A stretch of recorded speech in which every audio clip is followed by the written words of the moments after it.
Then the king of Sodom, the king of Gomorrah, the king of Admah, the king of Zeboim, and the king of Bela, that is Zoar, drew up their battle lines in the valley of Siddim against Kedorlaomer, king of Elam, Tidal, king of Goyim, Amraphel, king of Shinar,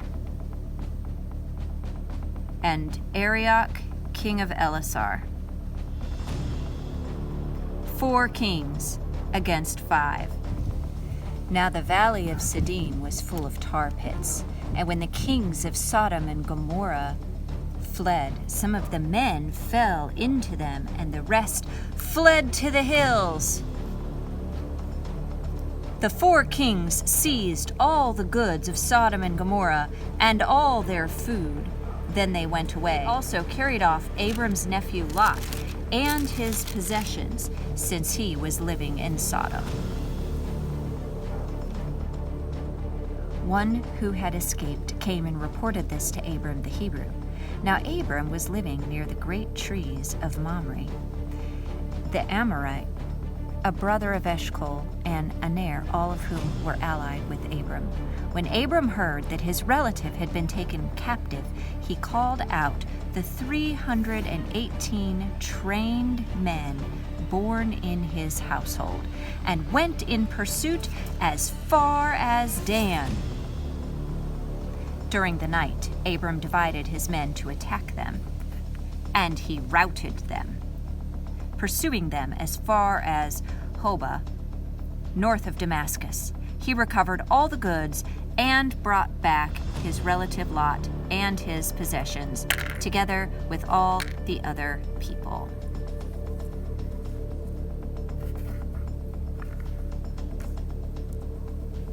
After Abram returned from defeating Kedorlaomer and the kings allied with him, the king of Sodom came out to meet him in the valley of Shaveh, that is, the king's valley.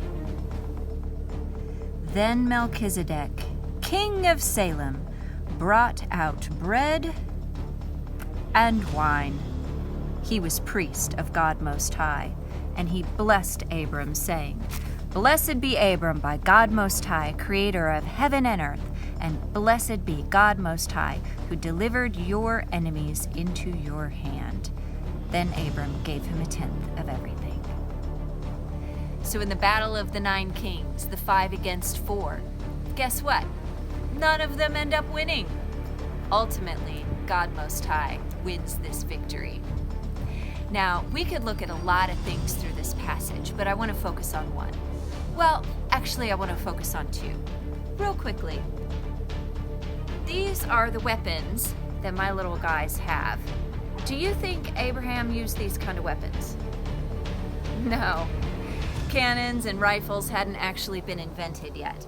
They were probably using swords and spears and maybe even bow and arrow at that time, but not rifles or cannons. But these guys make a fun little battlefield. But what I really want to talk about today is Abraham's men, the 318 trained men. There's something very cool in Hebrew about that word trained. Did you know it comes from the same root word as we get Hanukkah? Do you remember what Hanukkah means?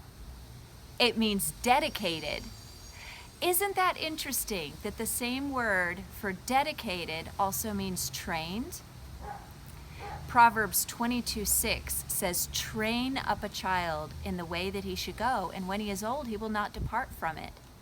The word in Proverbs 22:6 for train up a child is also the same word. We need to be trained and dedicated to following the Lord God into whatever battles he might lead us, for his victory, for his glory.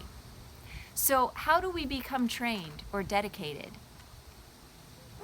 Well, these trained men were living in the house of Abraham. They were born in his home. They belonged to him.